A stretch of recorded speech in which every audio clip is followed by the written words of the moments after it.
Have you ever watched a chess game where a seemingly minor piece slowly strangled the opponent's position, leading to a decisive advantage? It often comes down to the clever exploitation of weak pawns by a long-range attacker. In Middlegames, bishops can exploit weak pawns by controlling key squares around them, forcing defenders into inconvenient positions, and directly attacking the pawns from long range. This process often leads to the pawn's capture or creates a cascade of other strategic weaknesses that can decide the game.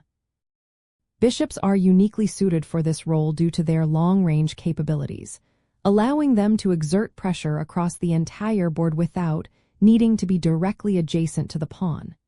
Their diagonal movement can often bypass enemy pieces, making them excellent at targeting fixed pawn weaknesses like isolated, backward, or doubled pawns. To effectively use your bishops first, identify any weak pawns in your opponent's position. Look for pawns that are isolated, backward on an open or semi-open file, or doubled pawns that cannot be easily defended.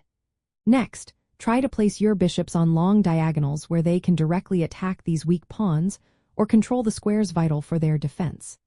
This often involves maneuvering your bishop to a specific square, perhaps even sacrificing another piece to open the diagonal. Additionally, you can restrict the mobility of the opponent's pieces that are trying to defend these pawns, creating a situation of overload or underdefense. Often, this requires careful coordination with your other pieces, using rooks on open files and knights to control central squares. A key concept here is the good bishop versus bad bishop. A good bishop operates on diagonals that are not blocked by its own pawns, especially when attacking enemy pawns on squares of its own color.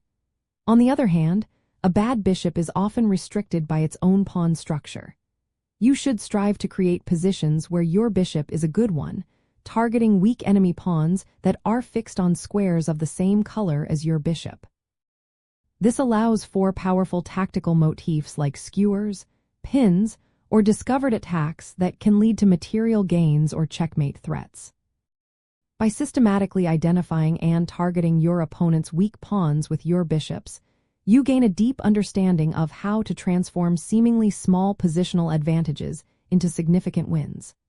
This strategic approach highlights the true power of a well-placed bishop and empowers you to exert consistent pressure, ultimately dismantling the enemy's pawn structure and opening paths to victory.